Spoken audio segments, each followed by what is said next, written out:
Aku yakin banyak dari kita yang punya pemikiran kalau minum vitamin itu kayak jaminan kesehatan kan? Apalagi pas lihat orang-orang di sekitar kita, terutama yang sudah berumur, rajin banget minum berbagai macam pil vitamin setiap hari. Rasanya kayak, wah bagus nih, pasti sehat terus. Tapi tahu nggak sih, ada satu hal yang bikin aku kaget banget pas mendalami topik ini. Ternyata, di balik niat baik menjaga kesehatan, ada sebuah bahaya tak terduga yang mengintai, terutama kalau kita terlalu berlebihan dalam mengonsumsi vitamin tertentu. Iya, kamu nggak salah dengar. Vitamin yang sering kita anggap penyelamat itu, kalau dosisnya ketinggian, justru bisa jadi bumerang buat tubuh kita. Awalnya aku agak nggak percaya, masa sih vitamin kan bagus? Tapi setelah ngobrol dengan berbagai sumber dan baca-baca, ternyata ini fakta yang perlu banget kita tahu. Bayangin aja, ada kasus di mana seseorang yang selama ini merasa sehat, rajin minum suplemen vitamin dosis tinggi, tiba-tiba mengalami gejala aneh, bukan karena sakit biasa, tapi justru efek samping dari vitamin yang dia minum. Gejalanya bisa pusing hebat, mati rasa, atau kesulitan bicara yang datang tiba-tiba. Yang lebih bikin merinding, seringkali gejala awal ini nggak terlalu kentara, padahal di dalam tubuh, kerusakan mungkin sudah mulai terjadi. Ini benar-benar bikin aku mikir, wah ternyata nggak semudah itu ya urusan kesehatan ini. Masalah yang aku temukan saat mengembangkan cerita ini adalah bagaimana menyampaikan kontradiksi ini tanpa membuat orang panik, tapi justru mengedukasi agar kita lebih bijak. Kuncinya adalah dosis dan sumbernya. Jadi tantangannya adalah menjelaskan bahaya dosis tinggi tanpa menakut-nakuti. Apa saja sih vitamin yang perlu kita waspadai kalau dikonsumsi berlebihan? Nah, yuk kita bahas lebih lanjut, karena informasi ini penting banget buat kita semua, terutama buat orang tua kita di rumah. Sahabatku, aku sempat ngobrol dengan seorang ahli kesehatan yang sangat peduli isu ini. Namanya Dr. Nur Rahim. Beliau banyak menemukan kasus pasiennya mengalami masalah serius justru karena terlalu banyak mengonsumsi suplemen vitamin. Dr. Nur Rahim menjelaskan, beberapa vitamin memang penting, tapi seperti pisau bermata dua, kalau tidak digunakan benar bisa melukai. Mari kita mulai dengan vitamin yang mungkin paling populer saat ini, yaitu vitamin D. Banyak banget yang mengonsumsinya, apalagi setelah pandemi, karena memang penting untuk kekebalan tubuh dan kesehatan tulang. Tapi, tahukah kamu kalau kelebihan vitamin D bisa berbahaya? Vitamin D itu termasuk vitamin larut lemak, artinya dia bisa menumpuk di tubuh dan tidak mudah dikeluarkan. Kalau dosisnya terlalu tinggi, bisa menyebabkan kadar kalsium dalam darah melonjak. Kalsium yang terlalu tinggi ini bisa memicu berbagai masalah serius, mulai dari mual, muntah, lemas, hingga masalah ginjal. Yang lebih mengkhawatirkan, kalsium berlebihan juga bisa menyebabkan pengerasan pembuluh darah, yang tentunya akan meningkatkan risiko penyakit jantung dan stroke. Bayangkan, niatnya mau tulang kuat, malah bisa berujung pada masalah jantung yang serius. Ini benar-benar pelajaran buat kita semua ya. Selanjutnya ada vitamin E. Vitamin ini dikenal sebagai antioksidan hebat, sering dianggap bisa menjaga kulit tetap awet muda dan melindungi sel-sel tubuh dari kerusakan. Banyak orang mengonsumsinya dengan harapan bisa mencegah penyakit jantung atau bahkan kanker. Namun, Dr. Nur Rahim menjelaskan bahwa dosis vitamin E yang sangat tinggi ternyata bisa mengganggu proses pembekuan darah. Darah kita perlu membeku saat ada luka, tapi kalau proses pembekuan darah ini terganggu karena kelebihan vitamin E, risiko pendarahan, termasuk pendarahan otak, bisa meningkat drastis. Ini bahaya banget, apalagi buat lansia yang mungkin sudah punya risiko pendarahan lain atau sedang mengonsumsi obat pengencer darah. Jadi, bukannya melindungi, malah bisa memicu pendarahan yang fatal. Kemudian ada vitamin B6. Ini adalah vitamin larut air, tapi tidak dengan vitamin B6 jika dosisnya terlalu tinggi.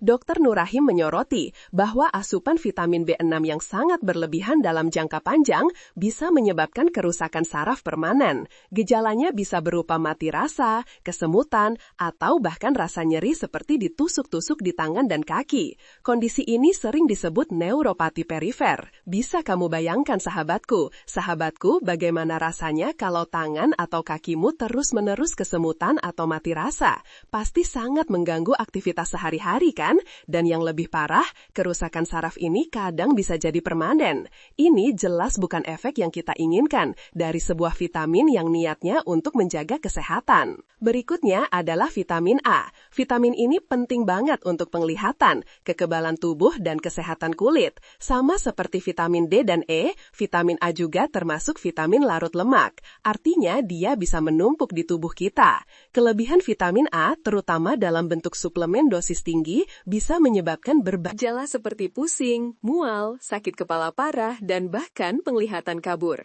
Dalam kasus yang lebih ekstrim, toksisitas vitamin A kronis bisa menyebabkan kerusakan hati, pengeroposan tulang, dan peningkatan tekanan intrakranial, yaitu tekanan di dalam kepala.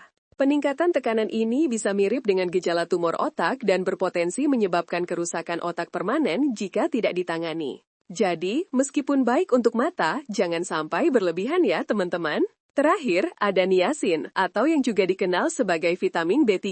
Niacin ini sering digunakan untuk membantu menurunkan kadar kolesterol jahat dan meningkatkan kolesterol baik. Tapi, Dr. Nur Rahim memberikan peringatan keras. Dosis niacin yang tinggi, terutama yang diresepkan untuk tujuan medis, harus selalu di bawah pengawasan dokter. Kalau dikonsumsi sembarangan dalam dosis tinggi, niacin bisa menyebabkan efek samping yang tidak nyaman seperti niacin flash, yaitu kulit memerah, gatal, dan terasa panas. Yang lebih serius, dosis tinggi niacin juga bisa menyebabkan kerusakan hati, peningkatan kadar gula darah, dan masalah pencernaan yang parah. Bagi lansia yang mungkin sudah memiliki kondisi kesehatan lain seperti diabetes atau masalah hati, konsumsi niacin dosis tinggi tanpa pengawasan bisa sangat berbahaya dan memperparah kondisi mereka. Ini bukan main-main loh. Dr. Nur Rahim juga menambahkan bahwa bahaya dari dosis tinggi vitamin ini seringkali tidak menunjukkan gejala awal yang spesifik. Kita mungkin berasa baik-baik saja, padahal di dalam tubuh, penumpukan atau kerusakan sudah mulai terjadi secara perlahan. Ini yang sering disebut sebagai silent killer dalam konteks ini. Gejala seperti pusing, lemas, atau mual bisa saja dianggap remeh, padahal itu bisa jadi sinyal awal dari masalah yang lebih besar. Apalagi bagi lansia, di mana metabolisme tubuh mereka sudah tidak seefisien dulu dalam memproses dan mengeluarkan zat-zat ini.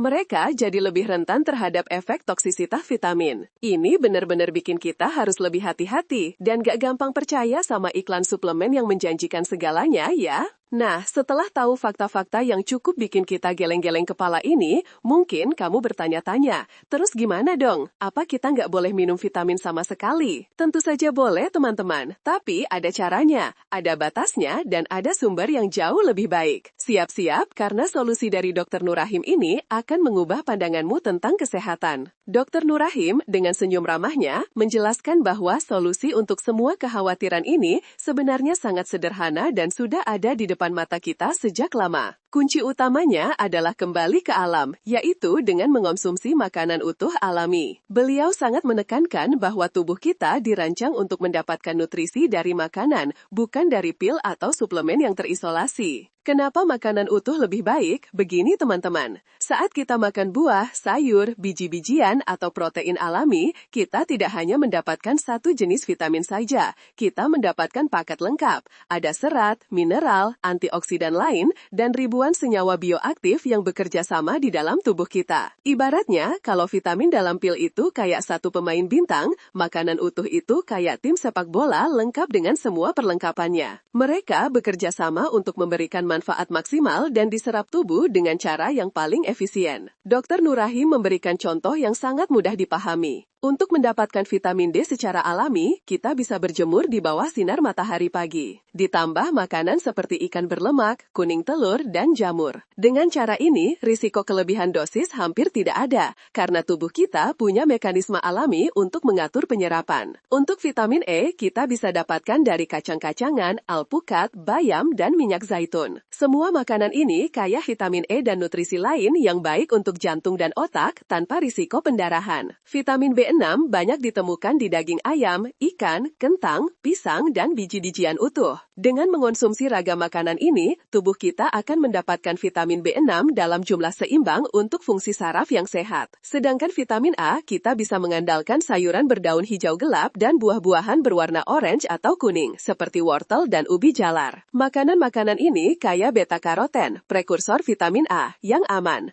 Tubuh kita akan mengubahnya sesuai kebutuhan, sehingga risiko toksisitas sangat rendah. Untuk niasin, kita bisa mendapatkannya dari daging merah, ayam, ikan, kacang-kacangan, dan biji-bijian. Dengan mengonsumsi makanan ini, kita akan mendapatkan niasin dalam jumlah yang cukup untuk mendukung metabolisme energi dan kesehatan sel tanpa memicu efek samping yang tidak diinginkan seperti niacin flush atau kerusakan hati. Intinya, kalau kita mendapatkan nutrisi dari makanan, tubuh kita akan jauh lebih pintar dalam mengatur apa yang masuk dan berapa banyak yang dibutuhkan. Dr. Nur Rahim juga menambahkan bahwa cara ini sangat penting terutama untuk lansia. Karena sistem pencernaan dan metabolisme mereka yang mungkin tidak seefisien dulu, memberikan nutrisi dalam bentuk yang paling alami dan mudah diolah tubuh itu adalah pilihan terbaik. Ini bukan cuma mencegah bahaya kelebihan dosis, tapi juga memastikan tubuh mereka mendapatkan semua nutrisi penting secara optimal. Mungkin kamu berpikir, wah kalau begitu apakah semua suplemen itu jahat? Tentu saja tidak teman-teman, suplemen bisa sangat membantu bagi mereka yang memang memiliki defisiensi tertentu yang sudah dikonfirmasi oleh dokter, atau bagi mereka dengan kondisi medis khusus yang membutuhkan asupan tambahan. Tapi kuncinya adalah sesuai kebutuhan dan di bawah pengawasan medis. Jangan pernah jadikan suplemen sebagai pengganti makanan utuh atau sebagai asuransi kesehatan tanpa alasan yang jelas. Nah, sekarang kamu sudah tahu kan rahasia besar di balik makanan utuh? Tapi tunggu dulu, masih ada 3 langkah sederhana lagi yang Dr. Nur Rahim bagikan untuk kita semua. Dijamin bikin hidupmu lebih sehat dan bahagia tanpa perlu pusing mikirin pil. Oke sahabatku, siap untuk 3 langkah sederhana dari Dr. Nur Rahim yang bisa mengubah hidup kita jadi lebih sehat tanpa perlu tergantung pada pil vitamin. Yuk dicatat baik-baik. Langkah pertama, prioritaskan makanan utuh dan beragam. Ini adalah fondasi utama. Dr. Nur Rahim selalu menekankan pentingnya diet seimbang yang kaya buah-buahan, sayuran, biji-bijian utuh, protein tanpa lemak, dan lemak sehat.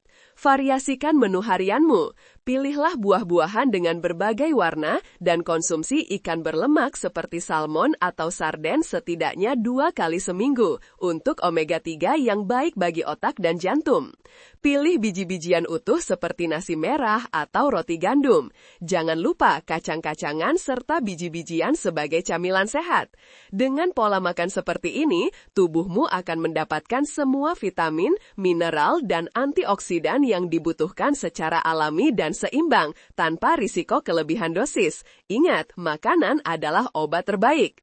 Langkah kedua, aktif bergerak setiap hari. Kesehatan itu bukan hanya tentang apa yang kita makan, tapi juga bagaimana kita menggerakkan tubuh. Dr. Nur Rahim menyarankan agar kita semua, terutama para lansia, untuk tetap aktif. Mulailah dengan jalan kaki santai 30 menit setiap hari, berkebun, yoga ringan, atau peregangan sederhana di rumah. Aktivitas fisik secara teratur sangat penting untuk menjaga kesehatan jantung, menguatkan otot, meningkatkan sirkulasi darah ke otak, dan membantu mengelola stres.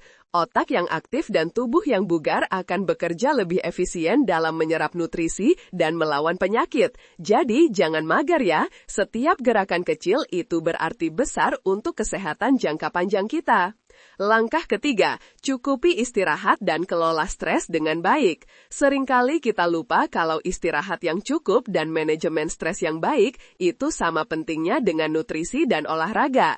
Dr. Nur Rahim menjelaskan bahwa saat kita tidur, tubuh kita memperbaiki diri, sel-sel beregenerasi, dan otak memproses informasi. Kurang tidur bisa mengganggu semua proses ini, melemahkan kekebalan tubuh, dan mempengaruhi kesehatan mental. Usahakan tidur 7-9 jam setiap malam untuk orang dewasa. Stres kronis juga sangat berbahaya bagi kesehatan. Stres bisa memicu peradangan, meningkatkan risiko penyakit jantung, dan mempengaruhi fungsi otak. Temukan caramu sendiri untuk mengelola stres, bisa dengan meditasi, membaca buku, mendengarkan musik, atau menghabiskan waktu di alam. Ingat, pikiran yang tenang dan tubuh yang beristirahat akan jauh lebih kuat dalam menghadapi tantangan kesehatan. Ini adalah investasi penting untuk kebahagiaan dan umur panjang kita. 3 langkah sederhana ini mungkin terdengar klise, tapi percayalah teman-teman, kekuatannya luar biasa. Ini adalah resep kesehatan yang sudah terbukti dari zaman dulu sebelum ada pabrik suplemen. Dan yang paling penting, ini adalah cara yang aman, efektif, dan alami untuk menjaga tubuh dan otak kita tetap prima. Kamu pasti bisa menerapkannya kok, mulai dari hal kecil, konsisten, dan nikmati prosesnya. Ingat, kesehatan itu bukan tujuan, tapi perjalanan yang harus kita nikmati setiap hari. Sahabatku, setelah kita membahas semua ini, aku harap kamu jadi lebih bijak dalam melihat suplemen vitamin. Bukan berarti kita harus takut atau menghindarinya sama sekali ya. Intinya adalah keseimbangan dan pengetahuan. Tubuh kita itu pintar loh, dia tahu kok apa yang terbaik untuknya, asalkan kita memberikannya bahan bakar yang tepat dan perawatan yang sesuai. Kita punya kekuatan untuk memilih yang terbaik untuk diri kita sendiri. Penting untuk diingat bahwa setiap tubuh itu unik. Apa yang cocok untuk satu orang belum tentu cocok untuk yang lain. Jadi jangan ragu untuk selalu mencari informasi yang akurat dan berkonsultasi dengan ahlinya jika kamu punya pertanyaan atau kekhawatiran. Jangan pernah merasa sendirian dalam perjalanan kesehatan. Kesehatanmu ini, kita bisa saling mendukung dan belajar bersama. Ingat, kesehatanmu itu aset paling berharga. Jangan sampai niat baik kita untuk menjaga kesehatan malah berujung pada hal yang tidak kita inginkan. Mulailah perubahan kecil dari sekarang. Perhatikan apa yang kamu makan, berapa banyak kamu bergerak, dan bagaimana kamu mengelola pikiranmu. Setiap pilihan kecil yang kamu buat hari ini akan menentukan kualitas hidupmu di masa depan. Jangan tunda lagi, karena kesehatan itu bukan sesuatu yang bisa ditawar. Kamu berhak mendapatkan hidup yang sehat, bugar, dan penuh energi sampai usia senja. Kamu pasti bisa meraihnya. Kalau kamu merasa video ini bermanfaat, jangan lupa like, share, dan komen pengalaman Anda di kolom komentar ya.